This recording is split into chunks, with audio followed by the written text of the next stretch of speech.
right? We talked a lot about how there's a lack of separate. Clearly, there seems to be a lack of separation between church and state if the Christian right get what they want, right? So let's talk about abortion and religion. I think this is very important. I think this is a super important issue because abortion and religion, there's so many different religions in this world. It's not just Christianity. You can't tell me and sit here and be like, oh, well, Anuj, it's just the Christian right. Like, like every other, like other religions must just get on with it. No, that's not true. I think, and this was kind of one of the conclusions that I drew from this whole research piece was like, I think the more religious you are, the more you tend to delve into the pro-life conversation. I really do believe that. And several different religions, I do believe that, but to a certain extent, I also think that you can be religious and be pro-choice. I think it totally depends, but I do think that there is a trend that we see here. But when it comes to abortion religion, there are several different religions that have different stances on abortion, right? So for one, I mean, you can start with the basics, right? Like the ones that we've talked about: Catholicism, kind of Mormons, what else? And I'm not speaking for all people who are Catholic or Mormon or whatever, right? But this just tends to be the natural trend. Catholicism, Mormons, Christians, they tend to be in the category of opposing abortion rights, right? And let's be real, Christianity is I believe, still the majority religion in this country. We don't have enough, brown people to have Muslims or Hindus be the majority religion in this country, which are the two of the other biggest religions in the whole entire world, right? Islam and Hinduism, both of which have not infiltrated the United States of America just yet. I think it'll happen at some point. Okay, so there's that. So let's talk about Hinduism now. Hinduism also tends to land in this weird category of opposing abortion rights. But also there are texts where it is not necessarily looked at as a negative or, stuff like that. But for the most part, Hinduism lands in this category of opposing abortion rights. Hinduism basically states in several of its texts that the fetus becomes a living thing in the 7th month. So whatever you do past the 7th month is abortion and is illegal. So it stated that the fetus becomes a living thing in the 7th month. So basically that interpretation is that don't abort after the 7th month.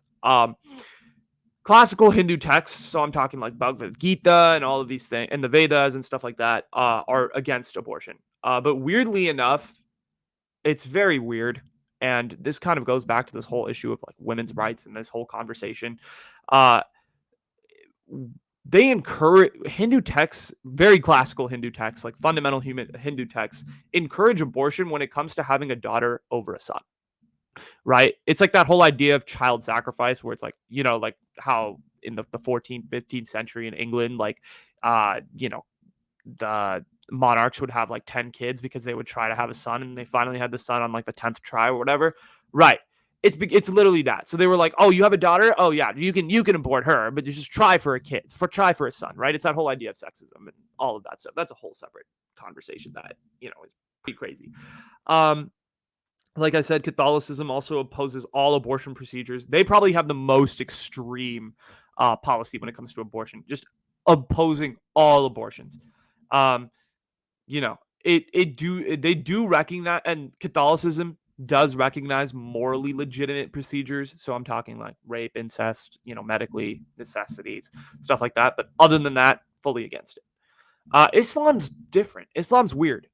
So there isn't necessarily like a passage in the Quran that's like, okay, we are pro-choice or we are pro-life, right? It's a lot of interpretation, and it's widely different and dependent on the country that you're in. So Islam obviously there's a lot of Muslim majority countries in the world, particularly in the Middle East, that have their own respective abortion laws and the way that they believe in abortion. Most are against, but the Quran, when it comes to living things and fetuses, basically says that after 120 days, the soul becomes a legitimate soul. So it becomes a living thing. And so that interpretation is basically up to you. So I believe that's 4 months. I can do math too.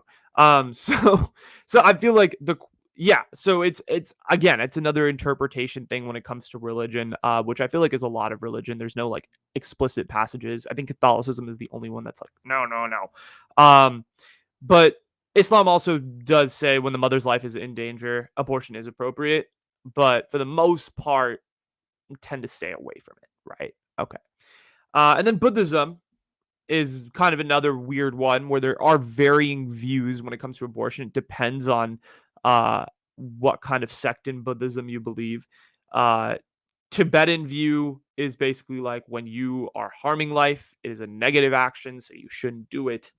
But again, Buddhism varies country to country, area to area, the way you practice, all of these things. So it totally just fluctuates with those two religions, with Islam and Buddhism. And feel free to correct me if I'm wrong. If you grew up in a Buddhist household, if you grew up in an Islamic household, and you have a different take on this whole matter, I would love to hear it. So, yeah, I mean, from my research, that's what it says.